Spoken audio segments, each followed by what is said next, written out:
아르미니우스가 주장하는 인간의 자유의지, 이거에 대해서 공부를 해보십시다.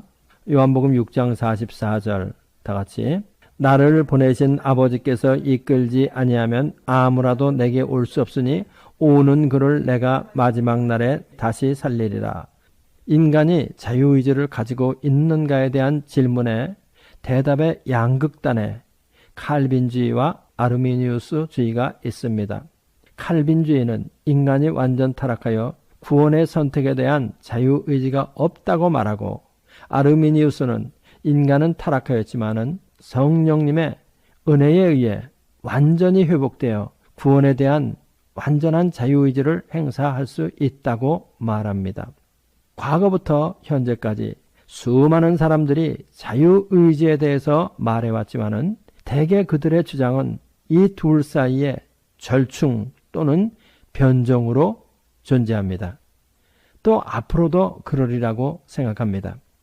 칼빈주의에 대해서 여태까지 많이 공부했지만은 먼저 간단하게 요약하고 아르미니우스 주장에 대해서 공부를 하려고 합니다. 칼빈주의는 하나님의 절대주권에 기초하지요. 그리고 그 절대주권의 하나님이 그 기쁘신 뜻을 따라 천지를 창조하시고 모든 일을 미리 예정하셨다고 합니다. 인간을 하나님의 형상대로 만드시고 그 중에 얼마에게 영생을 주어 하나님의 자녀로 삼으실 계획을 가지고 계셨습니다. 그러나 불행하게도 아담은 뱀의 유혹에 의해 타락을 하였습니다. 타락으로 인해 사망과 오염이 다가왔죠. 이 타락은 완전한 타락으로 인간 스스로 하나님께 나아갈 수 없게 되었습니다. 그래서 하나님은 독생자 예수님을 구원자로 보내시고 예수님 안에서 예수님을 믿는 자에게 영생을 주어 하나님의 자녀가 되게 하였다고 하는 것입니다. 이것이 개략적으로 말한 칼빈주의입니다. 오늘 공부하려는 주제가 인간의 의지에 대한 부분이므로 그 부분만을 다시 요약을 하면 인간은 완전 타락하여 그 자신의 힘으로는 구원 얻는 믿음을 스스로 선택할 수 없고 구원 얻는 믿음은 하나님의 선물이라. 이것이 바로 칼빈주의입니다. 다시 말하면 saving faith는 하나님의 주권적이며 선제적인 은혜의 선물이고 그렇기 때문에 인간이 그것을 만들어 가질 수 없다고 하는 것이죠. 우리 요한복음 6장 44절 다시 한번 읽어보십시다. 나를 보내신 아버지께서 이끌지 아니하면 아무라도 내게 올 수 없으니 오는 그를 내가 마지막 날에 다시 살리리라. 아버지가 이끌어 주셔야 예수님께로 올 수 있다. 여기서 주의 깊게 생각해야 될 건 뭐예요? 나를 보낸 아버지께서 이끌지 아니하시면 아버지께 올 자가 없다는 것이 아니고 예수님께 올 자가 없다는 겁니다. 그렇지만 아르미니우스는 이거와는 반대로 인간은 완전한 자유의지를 가지고 있기 때문에 전적으로 자유의지를 사용하여 구원 얻는 믿음, saving faith를 선택할 수 있다고 말해요. 오늘은 아르미니우스가 왜 이렇게 말하는가에 대해서 공부를 하려고 합니다. 어떤 신학사상이든지 철학이든지 그 주장의 잎사귀들만 보고는 그 사상이 옳고 그른가를 판단하기 어렵습니다. 그렇지만 그 주장의 신학적 뿌리, 출발점이 무엇인가를 발견하고 그 출발점의 전제에 옳고 그름을 파헤치면 그 주장에 대한 진위를 판단하기 쉬울 때가 많습니다. 모든 주장은 그 뿌리가 있고 줄기가 있고 그 다음에 줄기에 연결된 가지와 잎사귀들이 있기 때문이에요. 그렇기 때문에 뿌리를 모르고 잎사귀만 보거나 뿌리를 모르고 가지를 보면 모두가 다 옳은 소리 같이 들려요. 어떤 신학사상의 진위를 파악하기 위해서는 그 전제를 살펴보는 것이 필수예요. 그러면 아르미니우스가 완전한 자유의지, 인간은 타락하였지만 완전한 자유의지를 가졌다고 주장하는 그 주장의 뿌리가 무엇이냐, 그 전제가 무엇이냐 하는 이것을 우리는 알아야 됩니다. 아르미니우스 신학사상의 아주 중요한 전제가 되는 것이 무엇이냐면은 하나님의 창조에는 결함이 있다고 하는 거예요. 아르미니우스의 자유의지, 보편구원론, 기타 아르미니우스의 주장은 바로 이것을 뿌리로 하여 전개가 돼요. 하나님의 창조에는 결함이 있다. 퍼펙트하지 않다는 거예요. 아르미니우스가 주장하는 창조의 결함은 한마디로 요약하면 뭐냐면은 하나님이 창조하신 세계는 결함이 있어서 사고에 의해 액시던트, 사고에 의해 타락이 발생했으므로 하나님께서는 회복시켜 줘야 할 책임이 있다. 이겁니다. 그리고 그 결함은 무엇이냐면은 자유의지. 이거라는 거예요. 인간은 하나님께서 완전한 자유의지를 주셨는데 그 자유의지는 어떠한 자유의지냐? 하나님의 뜻을 따를 수도 있고 따르지 않을 수도 있는 자유의지. 이거라는 거예요. 그리고 그런 자유의지를 주신 분은 하나님이니까 하나님이 사고에 의해서 타락한 인간을 회복시켜야 할 책임이 있다. 하나님께서는 이런 회복시켜야 할 의무 아래 계시다. 이렇게 주장하는 거예요. 결함이 있는 창조 아래 아담이 사고로 인해 타락했으니 하나님은 모든 인류를 구원하셔야 할 책임이 있다. 이렇게 주장하는 거예요. 그래서 아르미니우스는 타락의 원인이 바로 인간의 자유의지 때문이라고 말하는 거예요. 예? 인간의 자유의지 때문에 인간이 타락했다.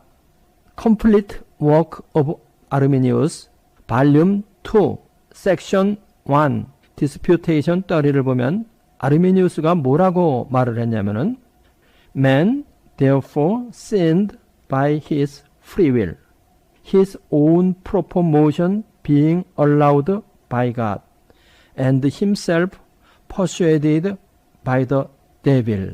Man therefore sinned by his free will. free will에 의해서 사람이 죄를 졌다. 그 자유의지, 그거에 의해서 아담이 타락했다는 거예요. 인간의 자유의지 때문에 타락을 했다. 이것이 바로 그의 신학적 주장의 중요한 전제예요. 신학의 뿌리가 된다는 말이죠. 아담의 영혼의 다른 부분, 이성과 감정은 완전했지만은 의지는 하나님의 뜻에 따를 수도 있고 거부할 수도 있게 창조되어서 그 의지 때문에 타락했다. 바로 이거예요.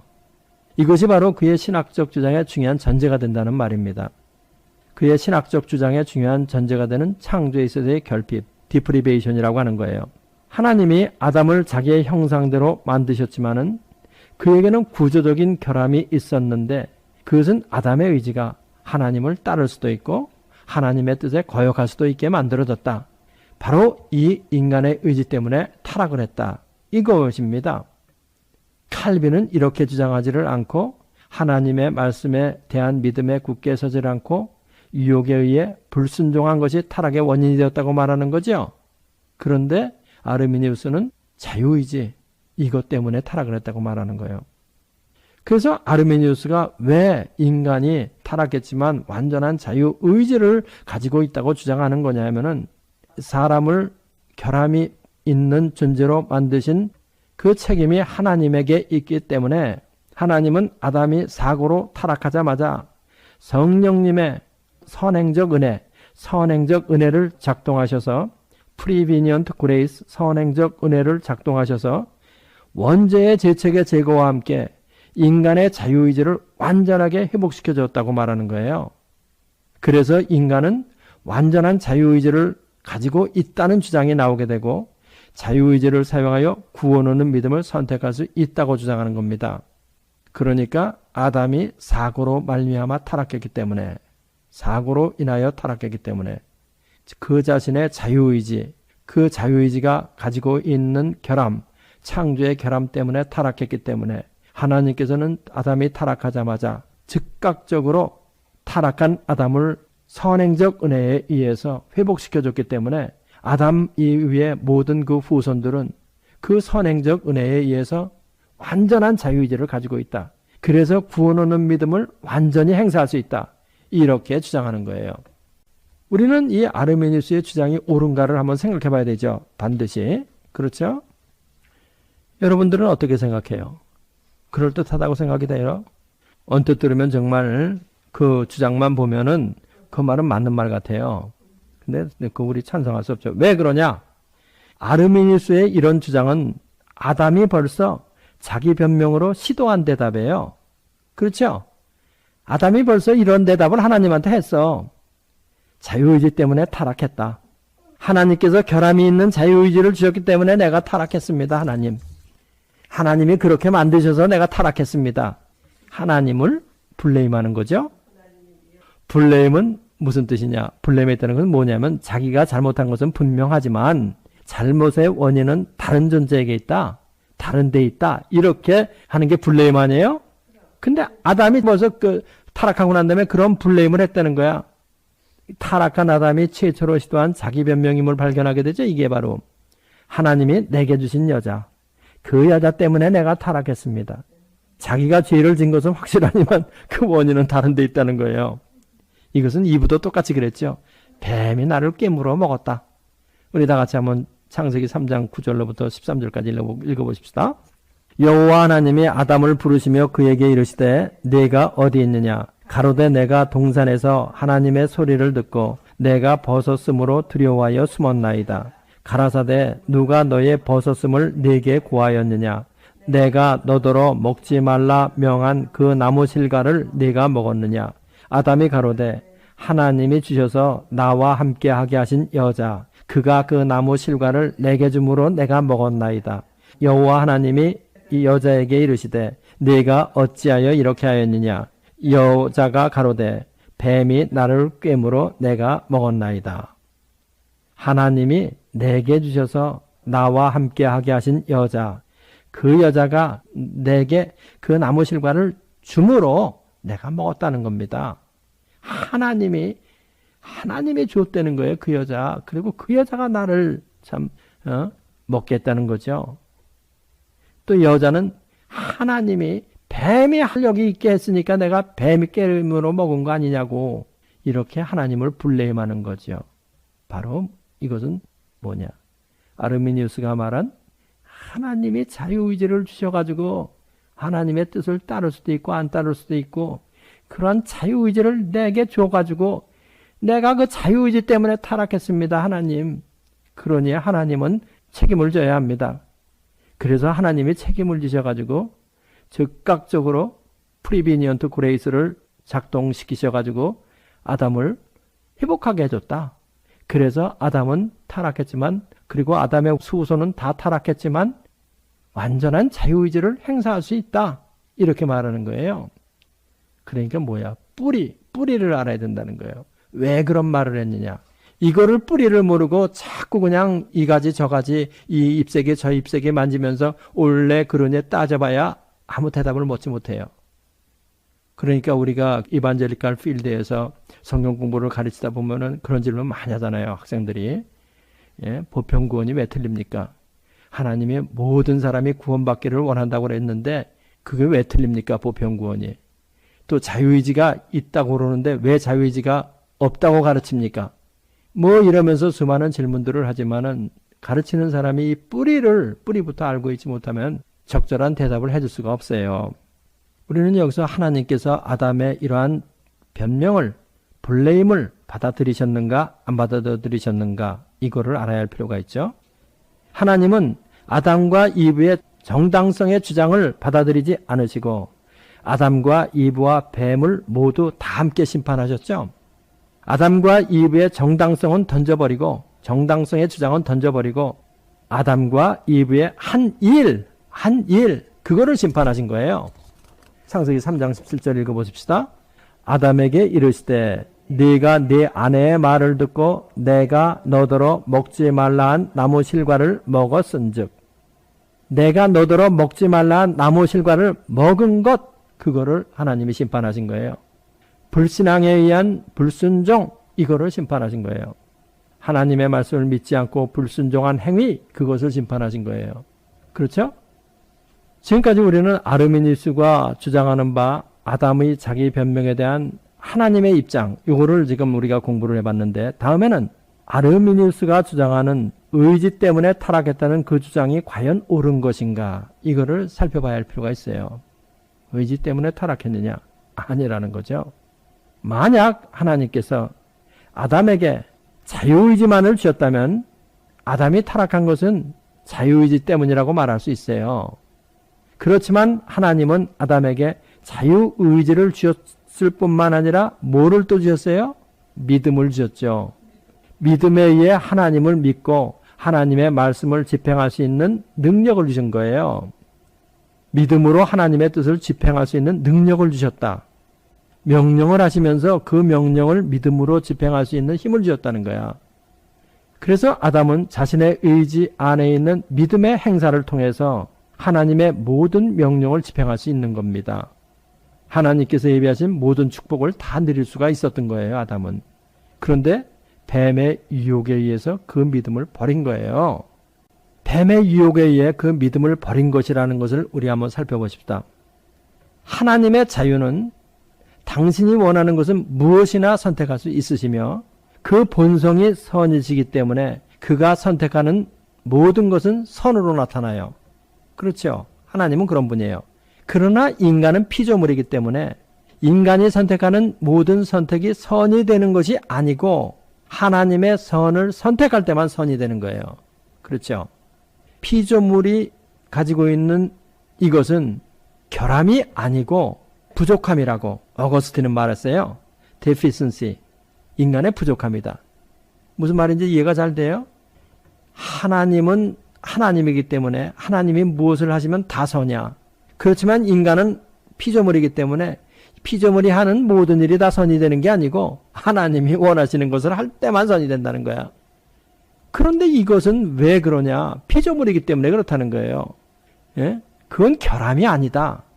deficiency, 부족함 때문에 그런 거다. 인간은 부족한 것이다. 하나님 앞에서 볼 때는 인간의 자유의지가 이런 부족함을 가지고 있는 이유는 뭐냐면은 인간은 피조물이고 하나님의 영광 그 자체가 아닌 하나님의 영광의 반사체이기 때문에 그래요. 인간의 자유의지가 왜 그럴 수밖에 없느냐? 하나님이 아니라는 거야. 한마디로 얘기해서 피조물이라는 거야. 그 다음에 영광의 반사체지 영광 그 자체가 아니라는 거야. 그래서 인간은 어쩔 수 없다는 거예요. 이것은 그러니까 결함이 아니고 부족한 거다. 이렇게 말하는 겁니다. 이와 같은 피조물의 부족함은 창조주이신 하나님과 피조물인 인간 사이에서는 언제나 발생해요. 이건 언제나 발생해요. 이런 부족함은 육신의 몸을 벗는다고 해서 제거되는 게 아니에요. 육신의 몸을 벗어버려도 그때도 남아있어요. 이거는. 그 증거가 뭐야? 육신의 몸이 없는 타락한 천사가 있기 때문에 그래요. 그런데 지금 말하는 것이 아주 중요한 거예요. 이런 부족함을 가지고 있는 인간이 부족함을 메꾸기 위해서 나타나는 그 방법은 두 가지 방향으로 나타난다는 거예요. 이런 부족함을 가지고 있는 인간이 부족함을 극복하기 위한 방법으로 두 가지가 제시된다는 거야. 그 하나는 뭐냐? 하나님께 종속되어 하나님을 믿음으로 의지함으로 극복하려는 것과 아니면 하나님과 분리되어서 하나님을 의지하지 않고 자신의 능력으로 그것을 극복하려고 하는 시도, 이 두 가지가 나타날 수 있다는 거예요. 피조물에게는. 그렇죠? 하나님을 믿고 하나님한테 종속적인 존재가 돼가지고 하나님의 능력을 의지해가지고 그것을 극복하려는 것, 그런 방법이 있을 수 있고, 또 하나는 자기의 힘을 의지하고 하나님과 독립돼가지고 자기의 힘을 의지해가지고 그것을 극복하려고 하는 그 방법, 그 두 가지로 나타날 수가 있다는 거야. 하나님과 독립하여 하나님으로부터 독립하여 자주적 존재로서 살면서 하나님을 의지하지 않고 자신을 의지하고 삶으로 그 결함을 극복해 보겠다고 하는 것은 인간에게 있어서는 가장 큰 착각이고 이것이 바로 사탄의 속임수이고 이것이 바로 뭐의 기원이 된 거냐면 육의 기원이 된 거예요. 이런 결함을 가지고 있는 인간이 하나님이 아닌 자기 자신을 택했을 때 이것이 바로 죄가 되는 것이고 이것이 바로 죄의 본질인 육의 기원이 된 겁니다. 육의 기원이 됐다는 거야. 이처럼 하나님과 같이 완전한 존재가 아니고 유한한 물질인 흙에서 온 몸을 입고 있는 인간이기 때문에 가지고 있는 이런 부족함은 하나님께 종속되어 끊임없이 하나님을 의지하고 믿음으로 살 때만 극복될 수 있다는 거예요. 피조물인 인간이 자기를 극복할 수 있는 방법, 그거는 뭐냐면은 끊임없이 하나님을 의지하고 믿음으로 살 때 그 인간의 연약함은, 피조물의 연약함은 극복될 수 있다, 이 말입니다. 인간은 부족하기 때문에 그렇다는 거예요. 근데 부족한 인간이 하나님을 떠나서 자기가 자기의 길을 가려고 할 때는 이거는 죄가 되는데 그 약점을 사탄이 노렸다는 거야. 인간 내면 깊은 곳에 감춰져 있는 그 연약함, 그거를 사탄이 건드려가지고 타락으로 이끌어간 거죠. 그런데 이 부족함은 피조물에 내재하는 연약함이고 아직 죄가 아니에요. 그것은 죄로 나타날 때만 죄가 되는 거예요. 끊임없이 하나님을 바라보아야 연약함이 극복되기 때문에 인간은 끊임없는 신뢰를 하나님께 보여야만 됩니다. 그런데 시험은 하나님에 대한 신뢰와 순종을 입증하는 과정이라는 거예요. 하나님이 하시는 이러한 시험은 죄와 관련 없이 인간에게 와요. 그러니까 죄가 없는 아담에게 온 거예요. 이런 시험을 통해서 인간은 자신의 신뢰를 하나님께 입증하고 하나님 앞에 겸손해야 되는 겁니다. 하나님 앞에 겸손히 자기 자신을 하고 그 다음에 하나님 앞에 자기의 신뢰를 입증해야 된다는 거야. 죄가 없는 상태에서도 올 수 있는 이런 시험은 시험에서 떨어질 때만 죄가 되는 거예요. 시험이 왔지만 그것을 믿음으로 이기면 그건 아무것도 아니에요. 그런데 아담이 바로 처벌받은 그 죄가 불신앙에 의해서 불순종을 한 거란 말이죠. 그렇죠? 아담이 믿음을 저버렸다고 하는 것은, 믿음을 버렸다고 하는 것은 무엇을 의미하는 거냐면은 앞으로 자기가 무엇을 믿고 살 것인가, 무엇을 의지하고 자기가 살아갈 것인가, 거기에서 자기의 주권선언을 했다는 거예요. 나는 이제는 나를 믿고 살겠다. 이러한 주권선언을 했다는 거예요. 그래서 이거를 하나님이 심판한 겁니다. 하나님과의 종속관계를 벗어나 나를 의지하고 살아야 되겠다 하는 그 주권선언을 한 것, 바로 하나님은 그걸 심판한 거지 자유의지를 심판한 게 아니에요. 하나님을 벗어나서 자기의 주권선언을 한 것은 하나님과 인간관계의 기본 구조를 깨트리는 경거망동이죠. 하나님은 이 경거망동을 심판하신 겁니다.